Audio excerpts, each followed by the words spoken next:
Vamos a iniciar entonces la clase de Genófanes. Y la gran pregunta aquí, ¿alguien lo conoce? Porque seguramente que han escuchado hablar alguna vez de Heráclito, que todo es movimiento, Parménides, todo es ser, Aristóteles, que es el gran filósofo occidental, habrán escuchado a Santo Tomás de Aquino en la Suma Teológica. La pregunta es, ¿han escuchado de Genófanes? Y déjenme No, decir, bueno, Miquele sí, bueno, Miquele, ¿qué nos podrías comentar de Genófanes, no, Miquele? no, me acuerdo muy poco, porque lo estudié una vez, pero fue así al pasar y no, voy a quedar en ridículo si digo algo. Es que sucede eso. Es un pensador que pasa desapercibido porque se han recuperado algunos de sus textos y fragmentos, no lo que se debería haber recuperado, pero que tiene una riqueza del pensamiento y ahora lo vamos a empezar a estudiar. La persona de origen de Colofón. ¿Qué fuentes tenemos de Genófanes? Esto es muy importante, yo a veces lo paso y a veces lo menciono porque creo que es importante para ustedes saber de dónde tomamos el pensamiento de Genófanes. Primeramente de las atribuciones que realiza Aristóteles a lo largo de sus obras. En algún momento lo menciona, creo que si mal no me equivoco, en física hace una mención y si mal no me equivoco en metafísica también alude. Diógenes Laercio, que también es un historiador que se encarga de recopilar todos los pensadores hasta Demócrito. Werner Jagner, que es crítico, pero que también lo menciona, aunque es crítico. Y Karl Popper también lo va a mencionar, de los pensadores más contemporáneos, Karl Popper. Y es de allí donde uno puede ir recapitulando y configurando el pensamiento de manera lógica. Aspectos fundamentales de su vida, insisto, no se puede entender a ningún pensador si no se entiende su vida. No se puede entender a una persona. A ver, alguien de aquí, por favor, ¿está casado? Bien, veo los tres valientes, mis más sentidos pésames porque Yo. comparto la misma cruz. Sandra también. Bueno, los que Bienvenido al club. bienvenidos al club. Es una linda cruz. No, pero es una linda cruz porque de hecho es un fin natural del ser humano. Pero digo esto, Ujú. ¿ustedes podrían entender cómo piensa cada uno, por ejemplo, en mi caso de Miquel, Lisandro o Naum? ¿Ustedes podrían comprender el pensamiento de sus esposas, el reclamo que les pueda hacer, la virtud que ellas puedan infundir en ustedes? ¿Podrían comprender esto si no comprenden su vida entera? Por eso es importante conocer. Lo digo porque, por ejemplo, yo que me convierto a la fe gracias a mi esposa, a su vez, mi esposa no podría haber conocido la fe si no hubiese sido por la gran influencia que tuvo su padre, es decir, mi suegro, que en paz descanse, que era un gran intelectual del nacionalismo católico. Entonces, es imposible entender cómo piensa mi esposa si no se entiende la crianza que tuvo con su padre. Como yo no podría entender, por ejemplo, el pensamiento aislado de un gran amigo como Gamaliel, que con él vamos a trabajar algo de la filosofía hebrea cuando terminemos estos módulos, si yo no entendiese su vida. Yo no podría entender por qué Flor de que hace poco me había ayudado con un temita espiritual que no viene al caso, si yo no comprendiese todo lo que ha transitado a lo largo de su vida. Entonces, esto es muy importante. Volvemos entonces a nuestro querido amigo Genófanes. Genófanes nació en Colofón y era una colonia del Asia Menor. Tienen el mapa en la primera clase.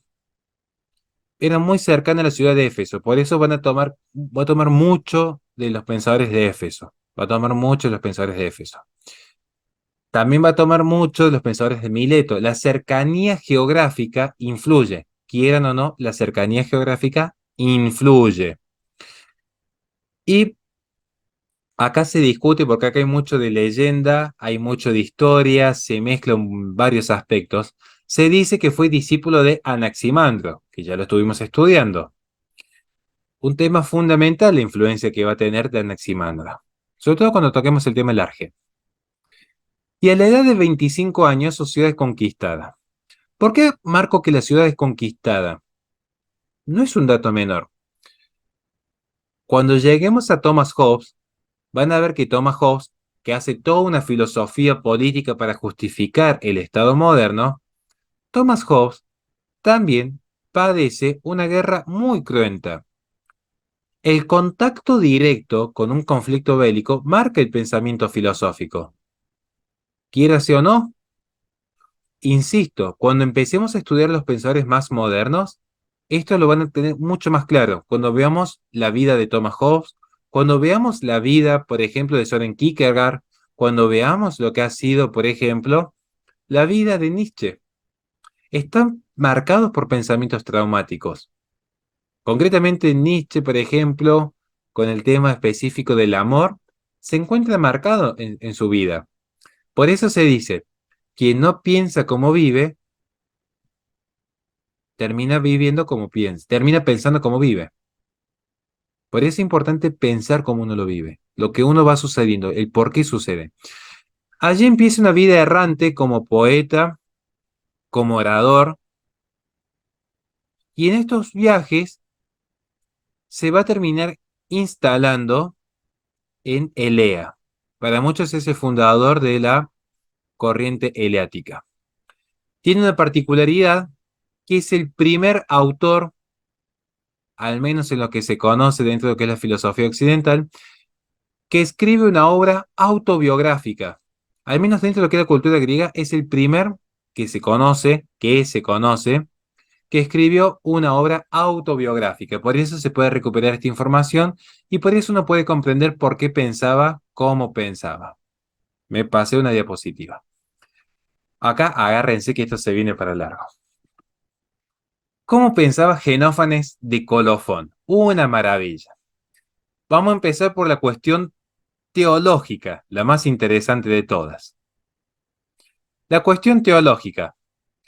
Todos saben que en la antigua Grecia, Homero era el autor más utilizado en la educación tanto de la sociedad como de los jóvenes. ¿Saben quién era Homero? No es decir Homero Simpson porque expulsados a la eternidad del grupo. ¿Saben quién es el autor de La Ilíada y la Odisea? Si quieren les puedo pasar el material digitalizado porque ya está liberado de derechos de autor, ya está liberado de derechos de autor. Les paso La Ilíada y la Odisea para que lo tengan como parte del acervo cultural en el grupo. Dentro de lo que es la biblioteca digital que estamos armando, como está liberada de derechos de autor, lo puedo transmitir. Homero era lo más utilizado. Recuerden que aún estamos en esta transición del mitos a logos y se sigue utilizando la mitología como forma de enseñanza. Es más, muchas deidades perviven todavía en la antigua Grecia y eran deidades panteístas. De allí viene el hecho de la palabra panteón. El panteón proviene de allí, de hecho, de esta noción. Y él va a criticar a los dioses homéricos de la tradición griega, al riesgo que esto implicaba, al riesgo que esto implicaba. Es como si hoy en la actualidad nos animásemos a cuestionar el progresismo. Hay que ser valientes, realmente, ¿no?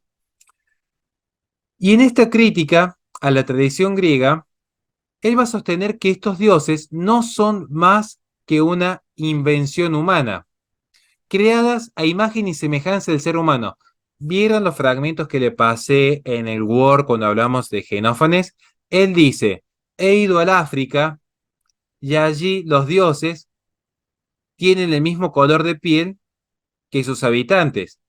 Y he ido hacia el Asia y allí los dioses tienen los mismos tipos de ojos que los asiáticos. Entonces él está diciendo, cada civilización siempre va creando un dios a imagen y semejanza. Y no solo en lo antropomórfico, esta idea de querer darle forma humana a Dios, sino en los vicios. Por eso Zeus era un mujeriego que se transformaba en animales para estar con la esposa de tal o cual, por eso Apolo era un dios celoso, por eso Poseidón era un dios vengativo. Son todos dioses viciosos los griegos. Y él dice, esto no puede ser así. Entonces, él es, para muchos, y acá es donde está mi admiración, que no se note la admiración que le tengo, Genófanes es el primer gran teólogo de la civilización occidental. Es el primer gran teólogo, porque él va a decir que en realidad debe existir un Dios, pero un Dios que sea único, un Dios uno. Imagínense panteísta en la que se vivía, proponer que había un Dios que era único. Él dice, hay un Dios que es único. Y esto es la idea del precursor. Genófanes es el precursor del ser de Parménides. Él dice que este Dios no es semejante al hombre. Y acá les pregunto a ustedes, no piensen ahora en Jesucristo, que es verdadero hombre y verdadero Dios, que es nuestra fe. Piensen en Dios mismo, en Dios mismo, este Dios que es unitrino. ¿Es antropomórfico? ¿Tiene forma Dios? Lo que hemos visto ya en teología, los módulos anteriores. ¿Es acaso Dios un ser limitado que tiene dos brazos, dos piernas y una barba? ¿Que está sentado en un trono? Quizás así como se nos puede presentar para que nuestro entendimiento, limitado por nuestra forma, pueda comprenderlo, pero que se presente de tal manera que sea comprensible al género humano, no significa que nuestro Dios, que es verdadero, tenga una forma antropomórfica. Esto es importante porque viene a las conclusiones que está llegando Genófanes, que no tuvo contacto con lo que es la verdad revelada bíblica. Y él sostiene, miren esta genialidad, les pido por favor que atiendan esto e intenten pensar como Genófanes, que es lo que intento hacer en este taller de historia y de filosofía, que piensen como cada pensador, que piensen como Marx, como Hobbes, como Foucault, como Genófanes. Pónganse en el lugar de Genófanes. Él dice, este Dios no es imperfecto, es decir, es un Dios perfecto. Este Dios está dotado de pensamiento e intención. ¿Qué va a decir Santo Tomás de Aquino? ¿Cómo es Dios? Está dotado, es persona. El quinto grado de vida, recuerden cuando vimos los 5 grados de vida, ¿cuál es el grado más elevado? La vida divina. ¿Y por qué es persona la vida divina? ¿Por qué es persona? Porque está dotada de inteligencia y de voluntad. ¿Van siguiéndome hasta aquí? O sea, él está diciendo, este Dios está dotado de inteligencia y de voluntad. Este Dios es supremo a todo lo que existe. Cuando uno lo estudia, por eso les pasé los fragmentos, yo cuando leí los fragmentos, la primera vez en mi vida dije, este hombre no es el precursor de Parménides, es el precursor de Santo Tomás de Aquino. Y a su vez, acá hay una discusión, esto lo quería remarcar porque también tengo que ser justo con ustedes. Se discute si este Dios es corpóreo o no, porque si ven los fragmentos, perdón por el ruido de atrás, estoy en 11 de la mañana en pleno centro de Córdoba. Porque, ¿cuál es el punto? Si ustedes ven los fragmentos, hay un momento que él dice que este Dios ve y escucha a los hombres. Hay un fragmento que él lo dice. Claro, para nosotros sería comprensible en nuestra tradición cristiana que Dios nos escuche en nuestras oraciones, pero se discute porque en el concepto de Genófanes todavía no hay un salto directo a la metafísica. Entonces, está esta discusión si este Dios escucha y ve al hombre, ¿es o no es corpóreo? Y acá está el punto, porque para algunos es que es incorpóreo, para otros es corpóreo. Esto nunca lo llega a aclarar Genófanes, como tampoco está la aclaración si él llega a la conclusión de que este Dios es perfecto por la propia lógica o por la mera oposición a Homero. Eso también es algo que se discute. Si llegó a la conclusión para oponerse al panteísmo homérico o si llegó a esta conclusión por lógica. Te escucho, Flor. Me estaba preguntando que cómo llega a la conclusión de que ese Dios supremo ve y escucha, al margen de la discusión de si es corpóreo o no. Bueno, eso no se aclara nunca en los fragmentos, pero algunas interpretaciones sostienen porque si es un Dios que está involucrado en la creación, o mejor dicho, en la ordenación, porque todavía no hay un Dios creador, en la ordenación como logos ordenador, no se desentiende de la existencia. Porque si algo caracterizaba a los dioses homéricos es que eran viciosos, o sea, si intervenían, intervenían para mal, para embarazar a la esposa del rey tanto o para generar un tsunami en las costas de Grecia. Entonces él dice, si este Dios ya no es un Dios vicioso, es un Dios virtuoso. Y una de las virtudes que se ha sostenido en la antigua Grecia era justamente la empatía hacia el prójimo, al menos los valores de la justicia, la honestidad. Entonces, de allí surge esta idea de que ve y escucha. Sigamos entonces con el segundo punto, la naturaleza y el mundo físico. Nuevamente, sigue el método, esto es importante, sigue el método de la observación. En materia de cosmología, él sostiene que todos los cuerpos celestes son producto de partículas ígneas. Podríamos decir en gran medida de fuego, para que se entienda. Podríamos decir en gran medida de fuego. Pero es complejo el pensamiento de él porque también hace al, y acá quizás se acerca un poco a Heráclito en algún punto. También hay una alusión al apeiron. ¿Se acuerdan cuando lo vimos? El apeiron, que es esta idea de lo infinito, lo sin límites, lo indeterminado. Nunca queda claro este punto. Nunca queda claro en Genófanes en su observación del cosmos. ¿Por qué es complicado entender la naturaleza y la cosmología de Genófanes? Porque, por un lado, va a sostener que hay una suerte de infinito en la Tierra, hace una alusión de el infinito de la Tierra, hace una alusión, y esto genera la duda. Porque si la Tierra es infinita, al menos hacia abajo, él dice estrictamente que es infinita hacia abajo, ¿cómo se explica entonces el movimiento tanto del Sol como de la Luna? ¿Son múltiples o es una misma en constante movimiento? Está limitado claramente por su época. No me quiero detener aquí porque me interesa más el pensamiento filosófico, pero debía explicarles esto. También aborda el concepto de la naturaleza y aborda esta idea de lo indeterminado del cosmos o lo sin límite del cosmos. Sí es interesante esto. Miren qué maravilla de pensamiento. Ahora van a entender por qué me gusta tanto Genófanes.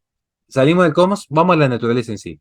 En esa época se descubren fósiles eh, de peces en las montañas. O sea, uno observa las grandes montañas. Decimos que estamos caminando con Lisandro, Itzel y Dayana. Estamos caminando por la montañita y dice Lisandro, mira, me acabo de encontrar una espinita de pescado. Entonces dice Itzel, espera un momento, aquí hay dos opciones. O alguien se mandó un festín y multiplicó los peces acá, que puede haber sucedido en el medio de la montaña, o es que en algún momento hubo peces en la montaña y quedaron enterrados como fósiles. Y esto parece que ha sucedido hace tiempo, pero estamos en las montañas. Y no es que encontramos uno, encontramos muchos peces.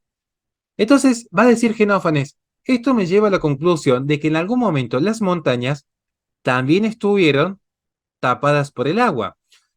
Un dato de color para que lo investiguen. Esto es tarea para la casa para cada uno. Y voy a tener en cuenta las respuestas de quién lo investigó de verdad. Busquen cuántas culturas a lo largo de la humanidad, cuántas culturas han hablado de un gran diluvio universal. Esto es tarea para todos ustedes.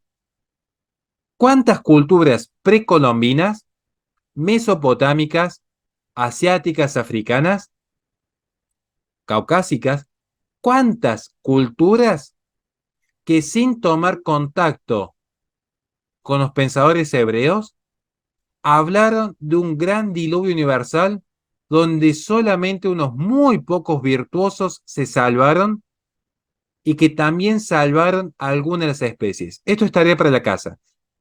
Tienen que decirme, en las culturas precolombinas yo encontré 5, 6, 20. Se van a llevar una sorpresa con los números. En las culturas mesopotámicas encontré tantas, donde se refería a un matrimonio virtuoso o se refería a los 6 más virtuosos del Asia, que eran varón y mujer. Tarea para la casa. Volvemos con Genófanes. Se entendió la actividad, ¿no? Volvemos.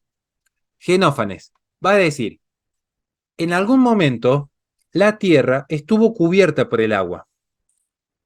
Por lo tanto, todos los seres vivos proceden tanto del agua como de la tierra.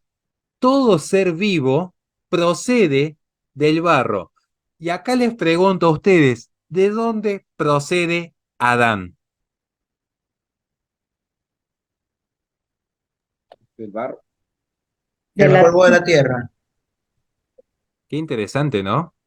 Yo les dije que si hacen una buena filosofía, llegan a Dios. No es que yo estoy romantizando el paganismo, porque es muy fácil decir, son paganos, son herejes, no hay que escucharlos. Yo creo que hay que escuchar a todos, porque la verdad es la verdad, venga de quien venga.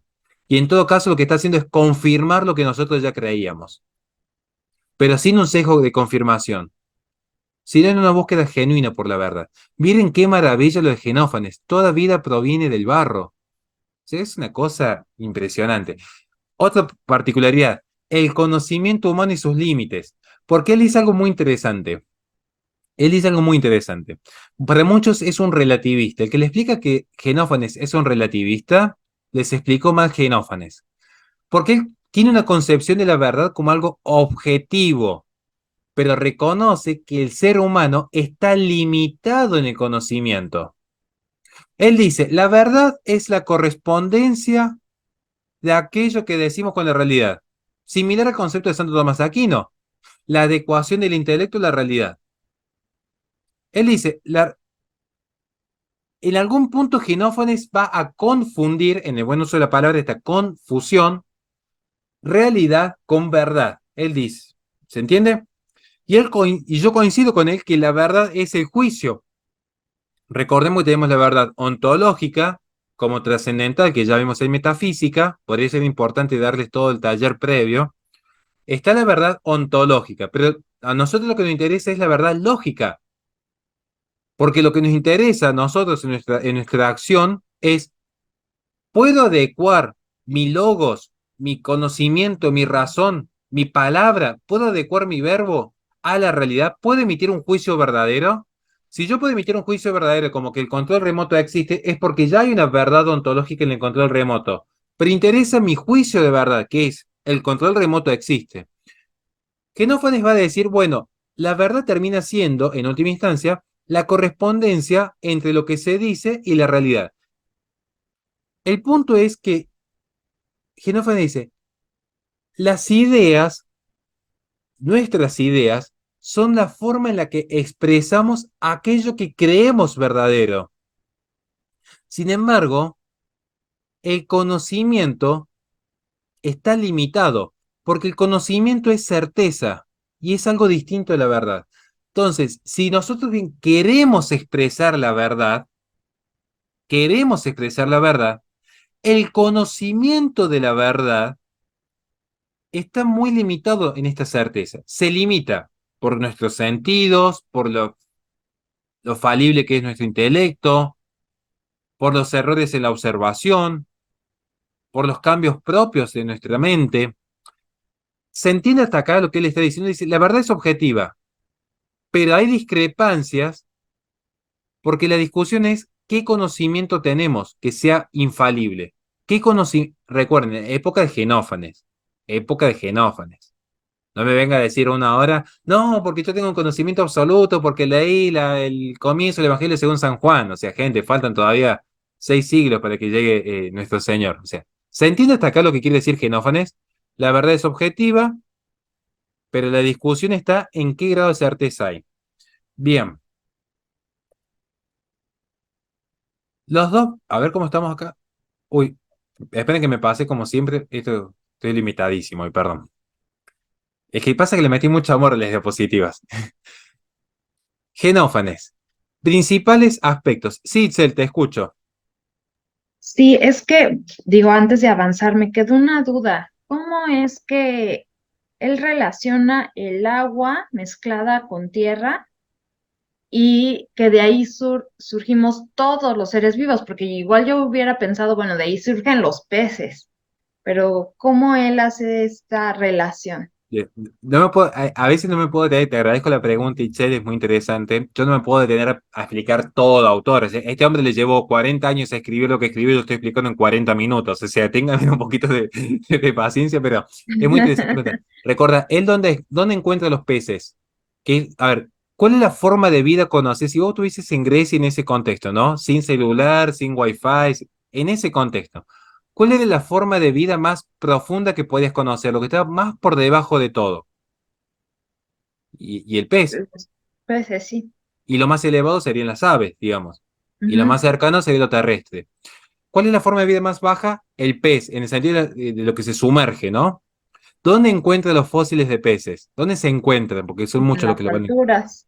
En las montañas. Mm, ¿Qué es lo más alto que puedes conocer dentro de lo que es el campo terrestre? No me digas la luna, dentro de lo que es la Tierra, ¿qué es lo más alto que existe? sí, las montañas. Entonces, ¿qué conclusión estamos llegando? Que en algún momento el agua lo cubrió todo. Entonces, quiere decir que la vida, ahora, vos hoy podés ver que hay aves, que hay osos y que hay pulpos. Hay vida marina, pero hay vida terrestre también, ¿o no? Ujú. Quiere decir que necesariamente la vida surge de esta mezcla de tierra y agua. ¿Por qué? Porque estaba mezclada la tierra del mar con la montañita. Necesariamente estaba mezclada. Por eso llega a esa conclusión. Y de hecho en su fragmento, por eso le dije, ¿leyeron los fragmentos? Yo dije, vamos a hacer de cuenta que sí.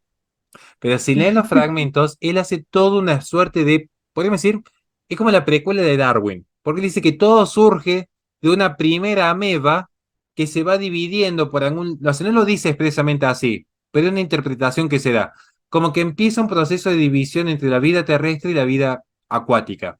No lo dice tan expresamente, pero da a entender este postulado, ¿no? Que la vida proviene en primera instancia de un núcleo primero que se va a ir dividiendo posteriormente.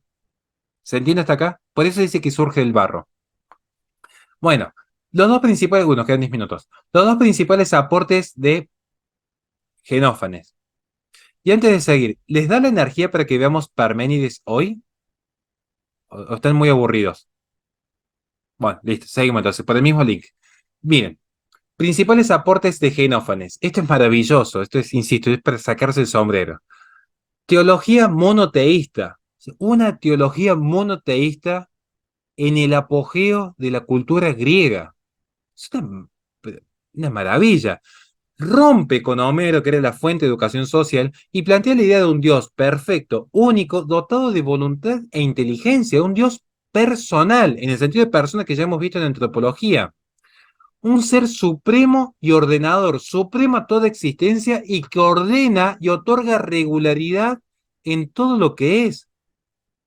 Si yo se los planteo de esta manera, y no les digo que, que estoy hablando de Genófanes, sino que estoy hablando de algún cristiano primitivo, ¿encontrarían alguna diferencia sustancial acaso?